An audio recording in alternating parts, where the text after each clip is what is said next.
Hey, you found Click with Rona. Each episode of this podcast, I'm going to be interviewing people that inspire me, and I'm going to share their magic, their journey, and their success. The word click has a special meaning in my heart because it was my secret word that I chose with my grandma as a child. When we listen to these people, you're going to notice when it clicked for them. Sit back, grab your headphones, and just click with us. Was there ever a time that there was these voices that said, no, don't do this, you're doing the wrong thing? So on a granular scale, I would say as an artist, do I have doubts about my work from time to time? Absolutely. I think that's just a part of being human. Right.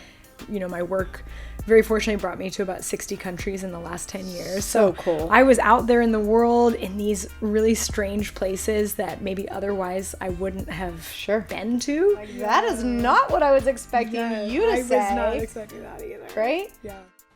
Well, welcome, Taylor. I'm so excited to have you here today. Thank you so much for honestly being here. It's been a pleasure watching your journey. So now I get you in my hot seat all to myself.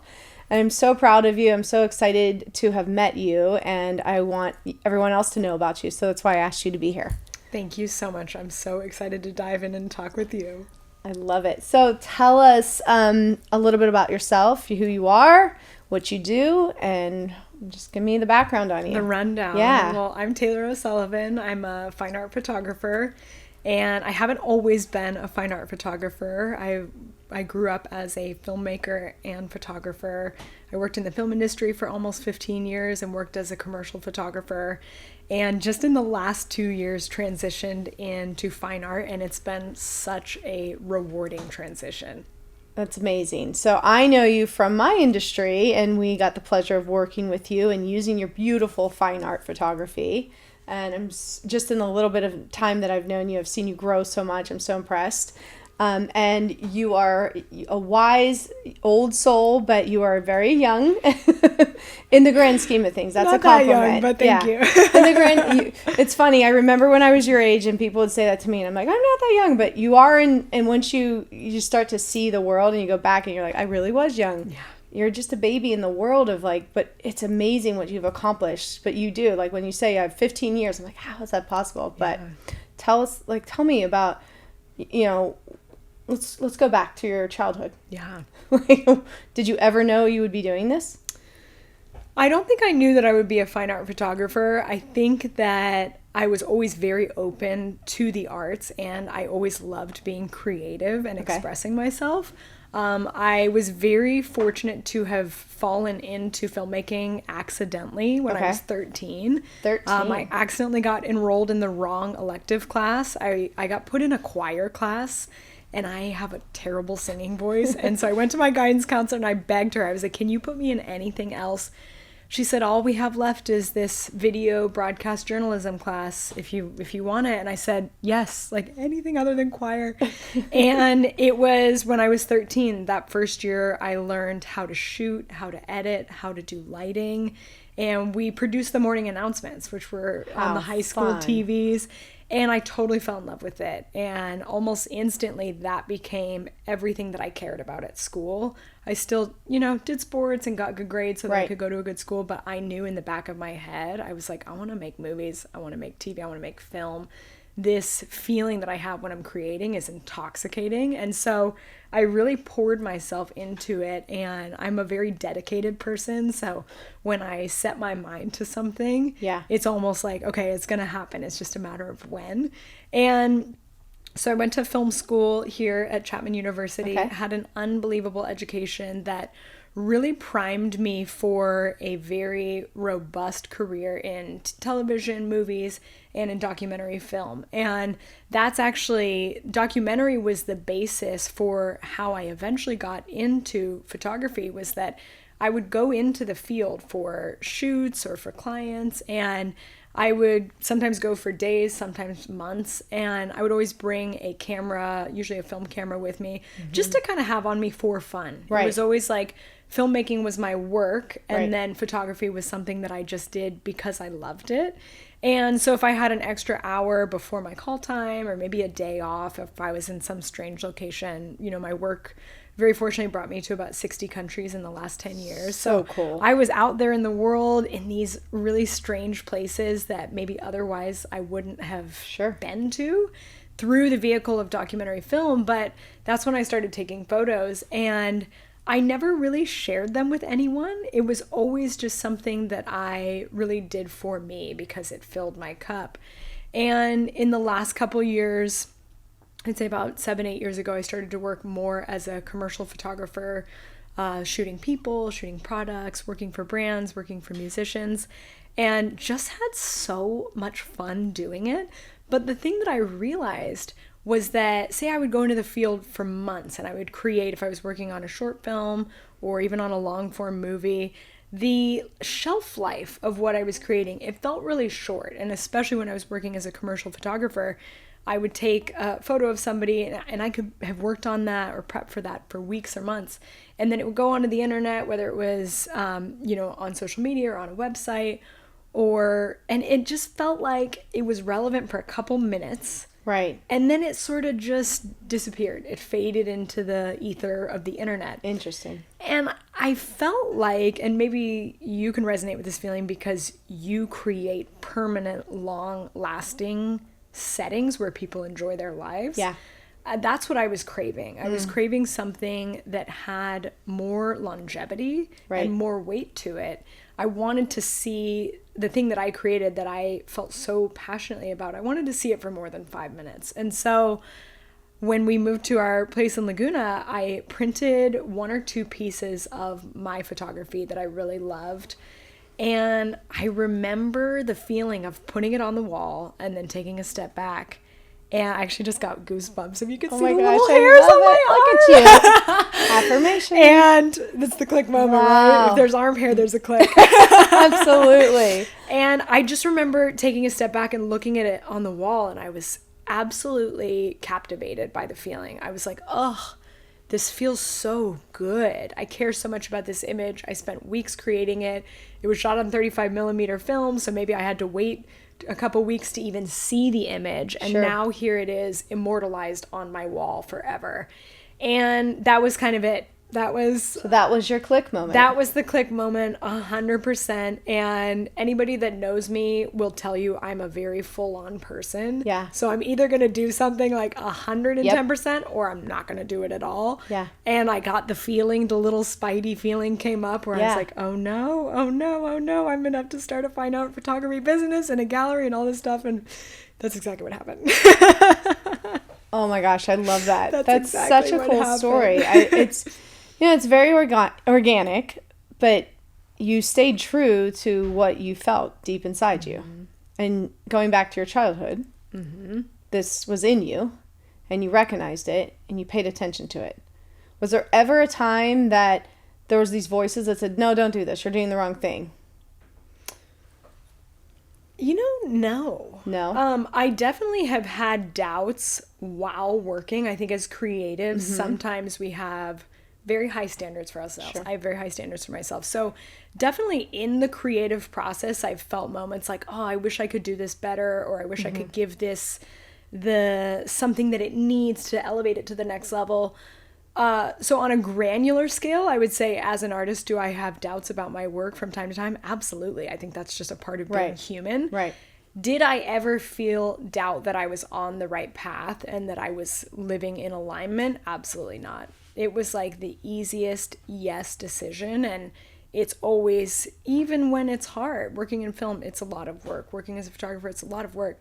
Even when it was hard, I never had any hesitation that I was doing the right thing. There's nothing else that I could imagine doing. That's amazing. And you're very fortunate that you kind of found, you have a different story that a lot of people don't know what they're going to do. Yeah. So you went to college. You knew this from 13. Yeah. That's very young. Now I meet 13-year-olds. I felt so old and mature.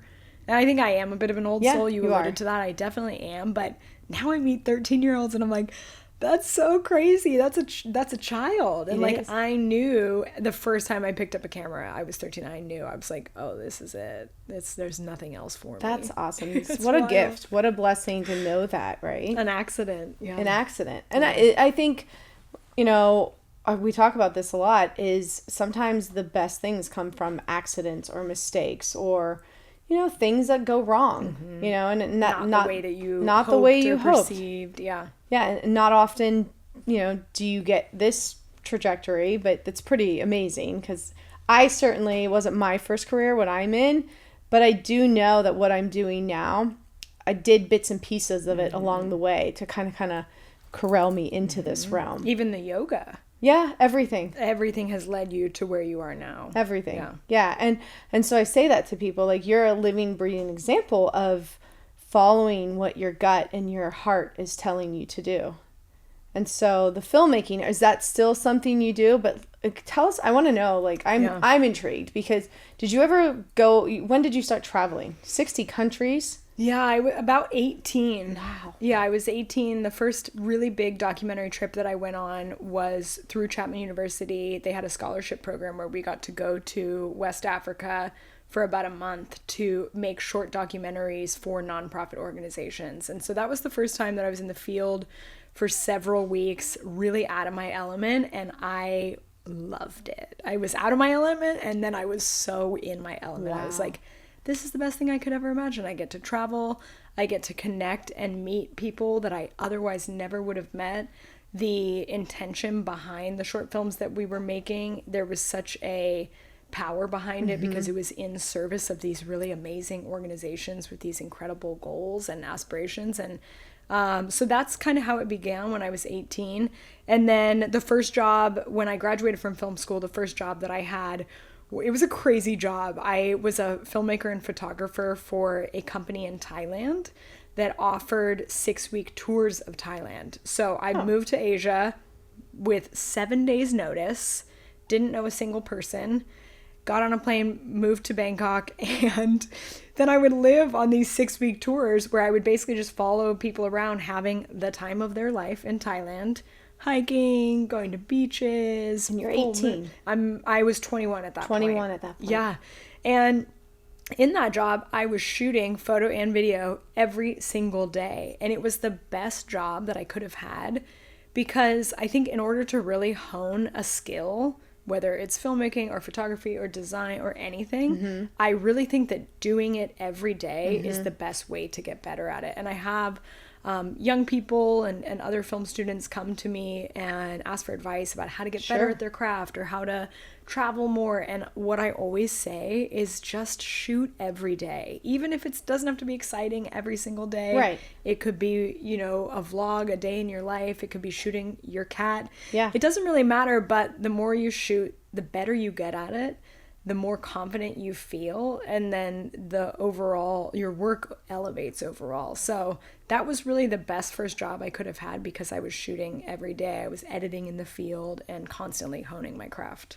Wow. And so your work has been shown through documentaries, through corporate companies, music industry, everything. Yeah. That is so cool. It's been so much fun. If anyone is considering a career in the arts, I highly recommend it. Don't listen to what your parents have to say about going to work in finance.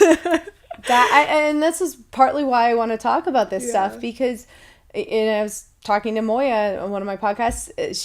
I told her my master's thesis was about integrating the arts into the curriculum and how important it is, and how many kids were not touching and telling them that they have a gift and using it. So clearly someone along the line, or just intuitively, you knew. So what was, I know both of your parents, they're both amazing people. They did something right along the line. Do you feel like they ever, because there are people that go, oh, don't go into arts, you're not going to make any money. Who cares? Like, right? Like, do you feel both of your parents are in the arts? They are. They were the ultimate emblem, because they both did not pursue the traditional 4-year career, white picket fence, all of that. Right. So when I said I wanted to go to film school, they were like, great. That sounds awesome. And I got the chills for you. And that is so beautiful to have, because I think feeling a support system, whether that's through your parents or through your spouse or whoever it is, feeling supported because it is scary to go out and do something different. If everybody's doing one thing and you kind of want to go off and do something different, it can feel scary. So even if it's just one person that's in your court, so maybe, you know, there's viewers that don't have the support of their parent. They want to make a transition into something new, into the arts, into something a little bit riskier. Yeah. Just get one person in your court and just call that person when you need a pep talk. And the rest of the noise, honestly, just let it roll off the shoulder. I think that's going to be a key takeaway. I 100% agree with you, because I think people think you need an entire cheerleading squad behind you. You don't. Not often people have a whole support system, but I do believe that it takes one person. And one person is all it takes, whether it's a spouse, Who was parent. the first person for you? You know who it was? It was my grandma. Really? So my grandmother, I think that's where I get my creative, artistic ability, and she always encouraged me to go to art school.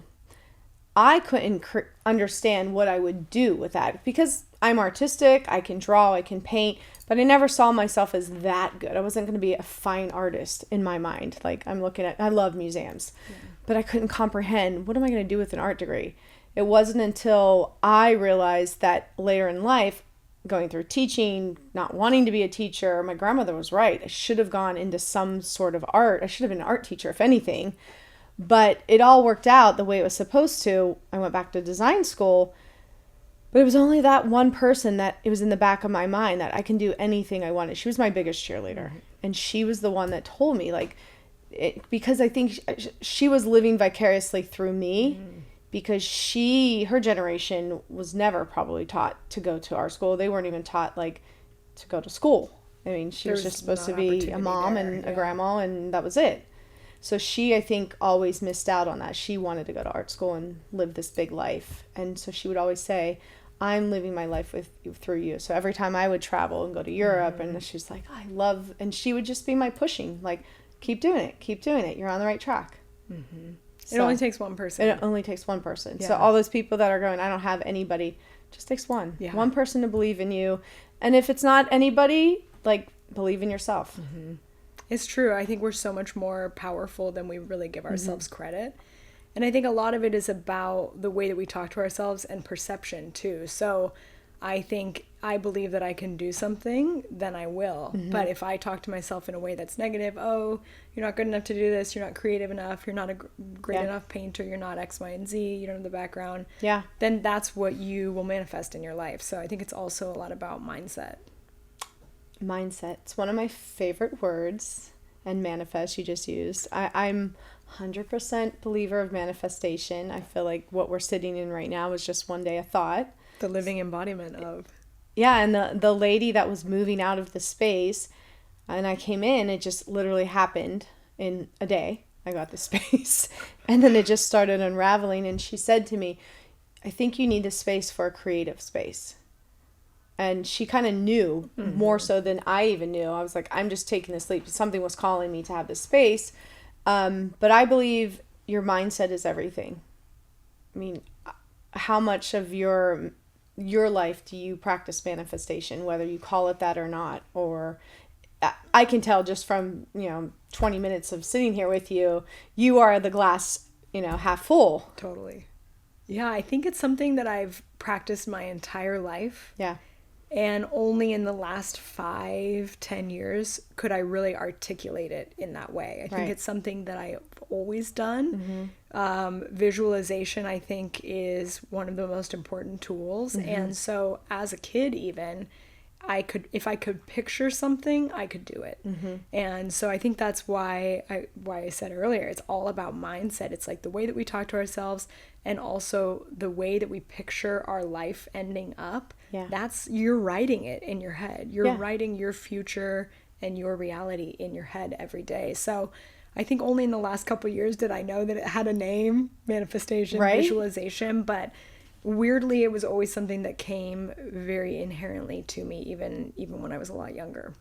Yeah, I would agree with you. I think the word manifestation became kind of cool. Feels like a new word. It's a new word. Only 8 years ago was it coined in Urban Dictionary, but we've been doing it for millennia. We've been doing it for a lot longer even than you and I have been here. What's I can tell you a moment, because this is kind of making me think about a moment where I met with someone very successful years ago when I was just starting my business. He was a Marine. He was a CEO of a big company. And I asked him, and I was so surprised by his answer. And I said, what is your secret to success?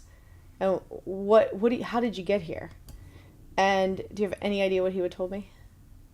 He was a Marine? Yeah. I don't know.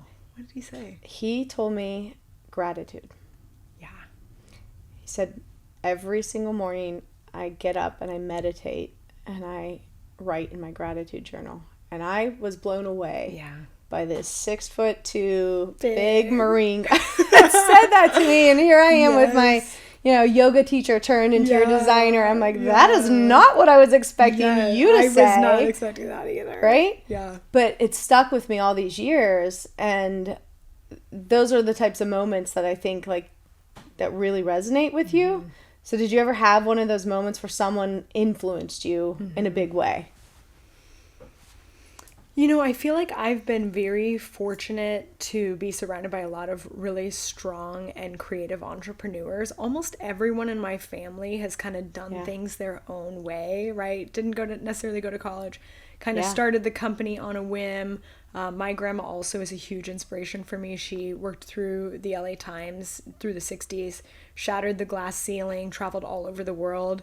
And so I feel like I've always seen what is possible if you can abolish fear. Yep. And I think that was something that I've witnessed not just through one person, but through many people. Yeah. And I think another aspect of it is just simple, good old-fashioned hard work. Like it sounds basic, but it's true. Like I was always open to, working in Hollywood, you have to kind of climb the ladder. You start as an intern working for free and you're getting coffee and you're the first person there and the last one to leave. And it sounds kind of tired. I don't know. It sounds very like 90s, but it's real. Like be ready to work hard. So have the right mindset. Yep. Okay, I can do anything. I can go anywhere. If I can visualize this reality, I can create it.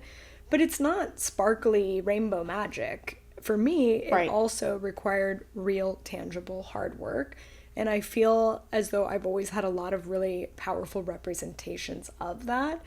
And I don't take it for granted. Like every single thing that I have in my life, I worked very hard to get. And like your Marine friend, I am super grateful for it. And that is a practice that I'm constantly, whether it's writing or speaking it out loud, it's very important. The words that we put out into the world, that is what we get back. 100%. And so I feel that it hasn't just been one person, but sort of a litany of people that have really shaped the way that I see the world and how I move through the world now.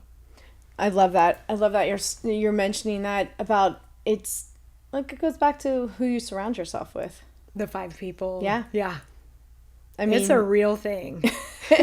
Everything you just said is so spot on. If I can tell anybody, even my younger self or people that are watching, they see, I love that saying, the definition to success is, 15 years.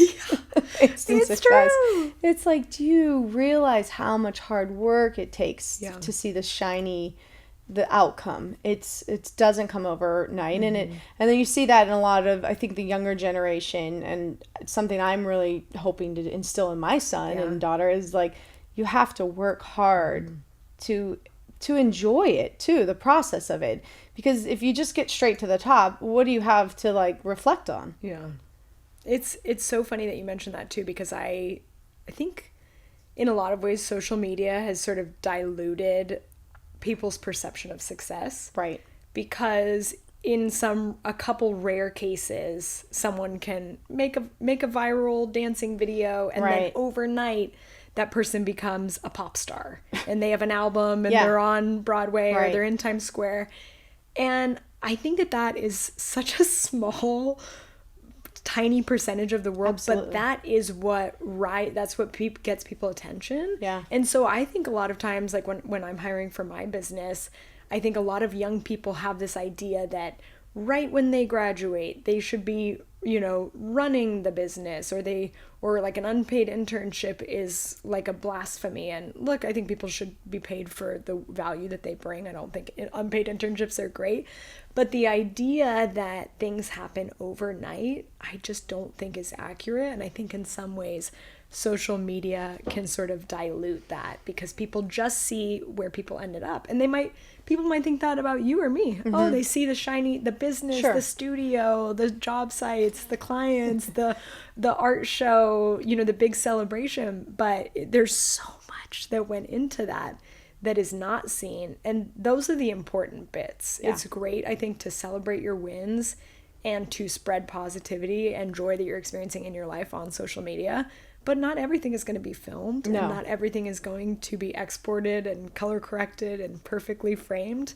Like, there's so much that goes into it that isn't seen, and I hope that the younger generation is ready for that, because I feel like we need to be a little bit more transparent about that somehow. Yeah, I like the realm that we're going in, where people are starting to show more of the behind the scenes, or less of the finished product, less of like more of the, hey, this is actual. Yeah. Like, I love watching your videos. I think they're so fun to watch. I love just seeing you. I think you do a great presence on camera. You. And I'm like, oh, I'm influenced by Taylor today because she just made this really cool smoothie, and I'm going to make a smoothie. And now I'm hungry. Yeah, I think for me, social media has always, I think the crazier our world gets, the more that I feel called to spread joy. Right? It's really that simple. It's like, I just want to make somebody's day brighter. There's so much craziness in everybody's day, and it's social media. I'm not trying to cure cancer. I'm making art. It is about bringing beauty into the world, having fun, appreciating nature, appreciating our beautiful surroundings. I'm not curing cancer, and if I can bring a smile to your day, like I said, when you bring your son lunch on camera, I'm like, this makes my day. Like, your son is so lucky to have you. So now I love that thank you for saying that, because I'm like, Mason and my husband are like asking me to bring him food, and I was like, Kyron, can you go get him? But I'm like actually enjoying this Mom DoorDash. I'm like, Mason, my friends love it. He's like, don't film me. I'm like, actually, I'm getting a lot of positivity. People are loving Mom's getting engagement, honey. I think it's just fun to see. Like, I'm literally at a meeting and I'll run to the beach, and it's mom guilt because I am working so much. So I'm going to feed my son, the Italian mom, and me. I'm going to go feed him. So how do you balance being a mom and running a company, a huge, successful, bountiful company? You know how you just said that word just is a 4-letter word? Yes. Balance is not a 4-letter word, but it's almost a 4-letter, because I don't really believe in balance. I think it's a bunch of BS. I think there are times that it's just, you got to do what you got to do. Yeah. And there are days that, you can beat yourself up, that I think a balance as a whole. If I'm there for him, I started my business as a mom that never wanted to miss anything of my son's life. How old was he when you started Grace Blu? Born. I was conceived. Wow. So I was a teacher, and I saw a lot of the teachers missing their kids' activities, and I never wanted to be that mom. So when I started the company, I was pregnant with my son the same week. And that's kind of how the name Grace Blu came from, because he found out really quick he was going to be a boy. And so he was going to be named Grace. Oh my God, I didn't realize that was the origin story of the name. Yeah. That is amazing. Blue is my favorite color. And it's the Italian way of spelling blue. So when people ask. And part of it was I wanted it to be a name not after me, because I wanted it to be what I envisioned it. Talk about like visualizing. But I always wanted it to be a great place for working moms. Like, I tell my employees, do not ever think that I'm not going to let you not work never miss one of your family's events. Never miss your kids, because it's so important. Yeah. Work can wait. We're not curing cancer. Yeah. I'm doing design. We're bringing joy to people's lives. We're making beautiful homes. But at the end of the day, the most important thing to me is my family. And that is my why. My son was my why. Yeah. So there's no balance. Some days it's completely back-to-back meetings. But then there's some days I can take it easy and kind of feel like I can Go hang out at the beach with him. Yeah. DoorDash mom. DoorDash mom. He's so lucky to have you. I'm lucky. He picked me, that's for sure. Oh, it's so sweet. But he's definitely my kid. He doesn't stop. He's always on the go. Always on the go. Yeah. And he has social butterfly. He is. He's a very, the only person he gives attitude to is me. So I'm like, okay. At least he's so close to you, he feels like he can. Yeah. And he knows that you'll love him unconditionally. Yes. That is definitely something.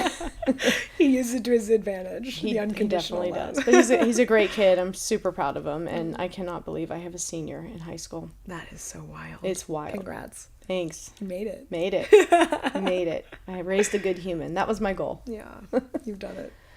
But you were on this amazing trajectory. Tell me a little bit about something that you just created, and now that we're in fine photography, and I was so honored to have you. We had one of our homes on the home tour this year, and you were able to put your art in our project, which got such great feedback and rave reviews from so many of the community. And now you've taken this the next step. You're just doing so much. I can't even keep up. I'm like, girl. I don't have any kids, so I'm able to just go full all day, every day. But you will. You'll do the same thing when you have kids, if you have kids. So. It's been a really exciting year, and thank you so much for bringing me on to the Newport home tour. The Happy Place, that house is just absolutely amazing. And I felt like my art really complemented the space. It just had such a great energy. It was vibrant. It was playful. It's such a special place. And just actually this week, CULTERRA has opened a new pop-up gallery in Laguna Beach, which I'm so excited for. We're right across the street from the Laguna Art Museum on PCH. Yep.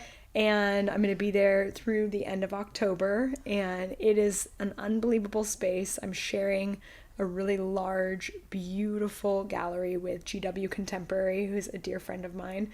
And so it's 2 galleries under one roof, 2 kind of sister galleries. And so she's bringing in a lot of international artists, painters, sculptors, and then I have the fine art photography. And I also just released a brand new collection this week also. So I heard about it. I know. I can't wait to see it. Some of the Grace Blu gals have been into the gallery to see it. We'll have to get you in next week. And the new collection is really exciting because it's very different than the first collection, not necessarily in the way that it looks, but in the creation of it. It was a deeply different process than the first collection. So I mentioned earlier that I spent about 10 years working in 60 plus countries. And the way the first collection came about was that I had a 10-year archive of images that I had shot. And so all the images that you've seen from the first collection, those were sort of hand-picked across the course of a decade. Like, let's call it the best of the best. Wow, okay. Whereas this new collection, I had already started CULTERRA. So when I went to go shoot this new collection, it was the first time that I was ever creating art knowing I'm creating art for a gallery. Got it. Which was a very different energy than I'm just in the field and I'm taking photos because I love it. Oh, it became a gallery subsequently years later. Yes. And so there was a very different feeling going into it. And earlier you brought up doubt. You were like, did you ever have doubts that you were doing the right thing? No, I've never had doubt that I'm doing the right thing. Right. But I had hesitation for sure because I felt a sense of pressure. I was like, oh, I loved this first collection. Can I create something that I'm proud of, that's powerful, that's aligned with the vision? Can I create something not in 10 years, but in a couple months? And so last year, after I wrapped up the first pop-up gallery, I took a couple months and we spent about 6 weeks in Europe, a couple weeks around the US, and then about a week and a half in Japan shooting the new collection. And so it spans 3 continents and 5 countries, and I have to show it to you. You'll just have to come in and see it. Yeah. But I'm really excited about it. And I was feeling very inspired to continue the legacy of the previous collection. You'll remember some shots like Dharma, the abstract shot of the mushroom. Yes. that was one of my favorite shots from the previous collection. And so this time around, we went to a couple different locations to forage for wild mushrooms and to get new photography of these wild mushrooms in the field. Oh, cool. And at one point, we hiked a mountain for almost 9 hours in Albania. They have their own Alps in the Baltic Alps up there near like Kosovo, Montenegro. Yeah. And we found these absolutely stunning wild king oyster mushrooms, that white, beautiful, almost looks like a cresting wave. Yeah, your son and your husband would be like, this looks like a wave that I could ride. Wow. And we found these beautiful mushrooms about 6 hours into a vertical ascent. There was a fallen tree and just this little beautiful cluster of king oyster mushrooms. And I didn't even take them off of the tree. I shot them exactly, the light was coming in from the side. It was beautiful. Then we also found some wild shiitake mushrooms in the forest of Hakone, Japan, which was just such a special experience. And the whole collection is really similarly to the first collection. The whole intention behind the collection is to remind people to slow down and to appreciate maybe often overlooked minute details in nature that sometimes we forget about. So there's shots of lichen, which is this beautiful kind of colorful textural species. There's abstract shots of mushrooms and other terrestrial wonders that I think are underappreciated. Absolutely. And they're just these small little details, and you're a details gal. Like everything you've built here is about detail. Mm-hmm. And for me, it's the same thing, except it's what are the details in nature that when we spend the time and we slow down and we get off our phone and we look around and we're present with our surroundings and we're present with nature, what are the things that we can find? Yeah. And I shot it in Albania and Japan and Greece and all these places, but I also shot it right here in Laguna Beach. And that's kind of my intention behind the collection, is just to remind people that nature is perfect exactly as it is. We don't need to change it. And maybe if we just take the time to kind of unplug a little bit and spend time with that, it'll remind us that we're nature. And I think it's something that we've kind of forgotten. And so when you come into the gallery, I can't wait for you to see the new collection, and I'll be excited to hear what you think when you see it. It's so funny that you're saying this, because I can relate to, and I'm glad I'm not crazy as a creative. That's one of my favorite things. I'm nowhere near a photographer. I have dabbled in my time, I think, just as creatives. Yeah. But you stop and see the beauty in things that most people would just walk right by. Yep, the grace right and by. I have tons of photos on my phone over the years. Anytime I go, nature's my, I want to just check out and just go, Yosemite's one of my favorite places. Talk about feeling like a small human. Yeah. And so I've taken pictures of mushrooms, and you just confirmed that I'm not crazy. You're not crazy. You just made mushrooms so much cooler. Goal accomplished. Yes, I love it. I didn't mean to become a mushroom advocate, but here I am, just trudging around in the wild with my camera and my very patient husband. I love who comes along to Yeah, the so does your adventures. husband, I want to ask about that. So talk about support. He's the sweetest. He's the best. Yeah. Yeah. And that's he gotta came be along amazing. on the whole. We went to Europe for almost 6 weeks. And what's cool about photography is that you can plan, and you will have better images if you plan, right? The right time of day. I went and looked, okay, what countries do I think at this time of year will have these mushrooms? Right. I did a good amount of research.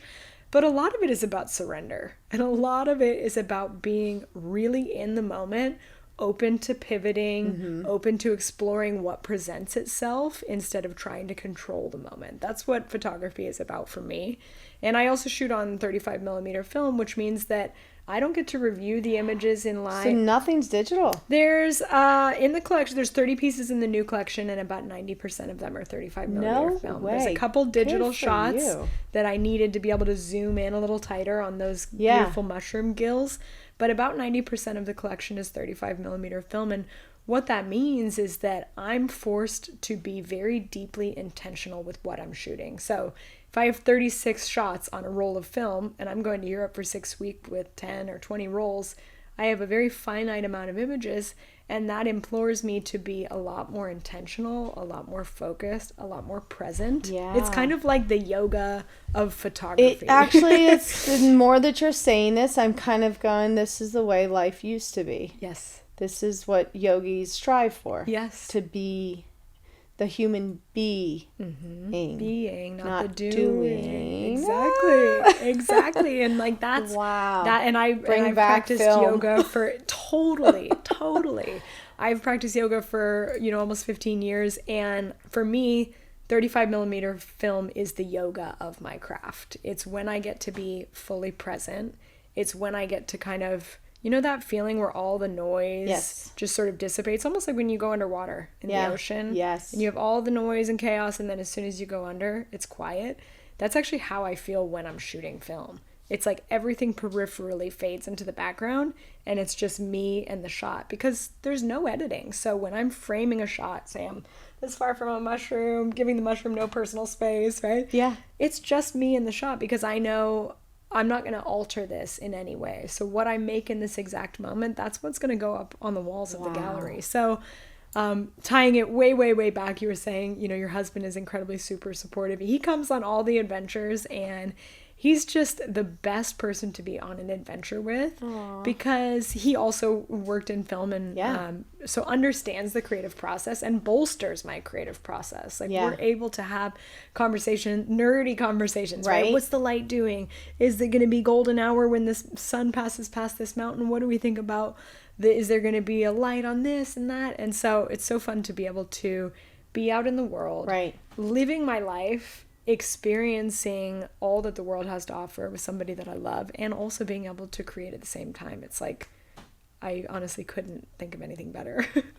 This is amazing. Aw. Thank you. Your husband is so sweet. I love him. He's the best. Yeah. If you even remotely like me, then you automatically love Tim. Absolutely. And you guys met in college? No. We met during COVID. No way. On a dating app. Stop. Isn't that okay. Yeah. Good for you. I know. Very surprising. You're one of the twist success stories. Yeah. Okay. Marriage from a dating app. I love it. And you guys have the same similar background and do. Passion. Yeah. And when we met, it was so fun because I always worked creatively. I had my own company. I worked freelance. And so I always kind of worked by myself. And when we met, we started working together. And a lot of our long-term clients, when you have clients that you've worked with for 10 years, they become friends. Yeah. And so a lot of our clients started hearing that we were dating somebody significant. Yeah. And I had one client that was like, well, we'll bring him on a shoot. I want to meet him. And we ended up going on a long travel shoot together. And then one of Tim's long-term clients is Katy Perry. And when she found out that we were dating, she was like, well, I want to meet her. Like, bring her on set. Let's hire her we'll hire her to do stills. And so the first time we were ever on a set together was during COVID. And we were on a music video shoot in Hawaii. And it was so crazy because we had only been dating for a couple weeks. Yeah. And all the others, like 100 people on set, all the other people on set were coming up to us and saying, oh, you guys work so well together. How long have you been married? And we were like, we literally just met. I'm like, I barely even know this guy. I can tell he's great. I can tell he's a keeper right off the bat. Wow. But it was always that very easeful, organic, the relationship that we had in person also translated to our work life. And we had just the ability to work so seamlessly together and just support each other on set. And it's just been fun. It's been really fun. It should be fun. Yeah. Yeah. And if it's not, then it's not the right person. Yeah. And I can tell you, I wasn't as blessed to have that easy of a story, but I am beyond ecstatic where I'm at right now and where I landed. And my husband and I can say that picking the person that is fun and makes you laugh and smile, it makes everything better. Yes. Because then you can get through anything. Yeah. Because things will be hard. Absolutely. It's not always going to be easy, but if you pick the partner that you can cry laughing through like a super bummer of an experience with, it kind of makes everything okay. Absolutely. Truly. Yeah, I think that humor is so important. It's a huge part. You pick the right partner and you laugh through things. Yeah. My husband cracks me up on a day-to-day basis. Yeah. That's probably like the number one trait. If you don't have a partner, just make sure that person can make you laugh. For me, it's like because you laugh through things. We laugh fight. We don't even fight. We just make fun and joke. Yep. And so poking fun. It's the best way to be. I'm so happy that you found that. Oh my gosh, it's amazing. Yeah. Okay, so I could talk to you forever. I know. Is there anything you want to share? Is there anything else that you want to tell anybody that... Gosh, I feel like we've covered so much of it. I mean, I agree. We could probably sit here for 3 more hours because you and I are like this. But what's next? What do you? I mean, you have the whole world ahead of you. So what are your goals? What's your next visualization? Yeah, it's funny. The visualization that I've been focusing most of my energy on is the new gallery. Okay. I have been driving by that location for over a year. And I live right down the street. So I truly saw it every day, and I would drive by and I would picture my art on those walls. Yeah. And that just came into fruition about 4 days ago. So I'm still like riding the high from that visualization. You made it happen. I'm also, something that I've been working on actually lately is learning to enjoy the present moment. Mm-hmm. Because I think for people like us we're doers, we're visualizers, we're manifestors, I think one of my faults is that when I quote unquote arrive to that place where I wanted to be, traditionally, maybe I won't take the time to just soak it in that. Yeah. I'll always be like, what's the next thing? What's the next thing? What's the next thing? So for me right now, I'm exactly where I want to be. I'm in the place that I spent the last year visualizing today. And so today, I'm just grateful for that. That's exactly what I'm focusing on. I love that. That's a perfect way to end this because it's such an important factor. So much time we're chasing, and we're getting there. And it's like, stop, be in the moment. Look around, because probably 5 years ago, 10 years ago, you were dreaming this. You wouldn't believe what you've done. Yeah. And there's so much power in taking time to appreciate that. Absolutely. Oh my gosh. Well, thank you so much. I've learned so much. Let's do this every day. Oh my gosh. This is amazing. Tell us where we can find you though. Yeah, absolutely. So you can find us on social. Yeah. My fine art photography business is called CULTERRA, which means culture of earth. I was going to ask you that, but I was like, okay, it's a made-up Latin word. I smushed two Latin words together, I love it. Which I really love. Kind of like you, I wanted my business to be of me, but not necessarily my name. Yeah. And so you can find us on social media at CULTERRA_. Okay. www.culterra.art. And I think that's it. Email. You're everywhere, so we'll find you. Pigeon, Carrier pigeon. I love it. Well, you are an absolute doll. Thank you so much for being here. I'm so excited. Thank you. This was so fun. Let's do this again. Yes, I love it. Thank you.